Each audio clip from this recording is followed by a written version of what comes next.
একটু ওয়েট করো তো, অনেকদিন পর আমার একটা বন্ধু কল দিছে। কিরে বন্ধু, কি অবস্থা? অনেকদিন পরে ফেসবুকে ঢুকছিলাম আর সামনে ফ্রি ফায়ারের ভিডিও আসলো।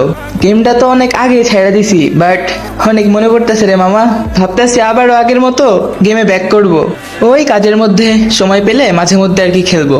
তাহলে তো মামা খুশির খবর, দীর্ঘ প্রায় 5 বছর পর তুই গেমে ব্যাক করতেছস।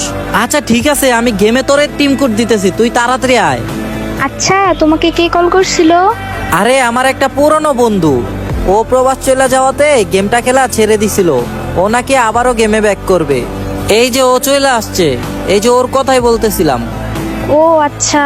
কি রে মামা, তোর গেমে আসতে এত সময় লাগে? আরে লেট হবে না, গেমের দেখি সবকিছুই চেঞ্জ। টিম কোড খুঁজতে খুঁজতেই আমার দম বের হয়ে গেছে। ওকে ঠিক আছে, তাহলে স্টার্ট দাও। আচ্ছা ঠিক আছে বন্ধু, স্টার্ট দিলাম। গেম খেলি না তো কি হয়েছে, আমার কিন্তু স্কিল হারায় নাই। আজকে একাই 15 কিল করব। তুই ওই পিকের ভাঙ্গা করে নামা, দেখ কিভাবে কিল করি। কিরে বন্ধু, কই নামাইলি? বললাম যে তোর পিকের ওই ভাঙা ঘরে ছাদের উপর নামাইতে, তুই কই নামাইলি এটা? হ্যাঁ, আরে ভাইয়া কি নতুন খেলেন নাকি? পিক তো অনেক আগেই গাড়ি না উঠায় নিছে। ও আচ্ছা, সবকিছুই দেখি চেঞ্জ হয়ে গেছে। তবে আমার কাছে ওই ওল্ড পিকটাই ভালো লাগতো। এটা জানি কেমন লাগতেছে আমার কাছে। আর শুনেন ভাবি, আমি গেম খেলি নতুন না, আমি গেম খেলা ছেড়ে দিছি আরো 5 বছর আগে। ফ্যামিলি দায়িত্ব যখন আমার কাঁধে, তাহলে কিভাবে গেমটা খেলবো?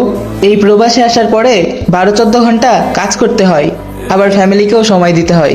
আর খাওয়া দাওয়া, ঘুম, এগুলো তো আছেই। প্রায় 4-5 ঘন্টা এইগুলোতেই চলে যায়।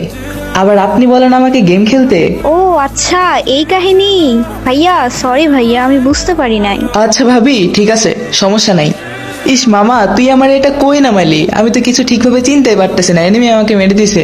তোরা একটু ভালোভাবে খেলে ম্যাচটা বুয়া করিস। আমি তো মরে গেছি, আরো প্রায় অনেকগুলো এনিমি বেঁচে আছে, কিন্তু তোরা মরে গেলে মাইনাস খাবি কিন্তু অনেক। আরে মামা, গেম কি আর আগের মতো আছে রে? চল তোরে একটা ম্যাজিক দেখাই।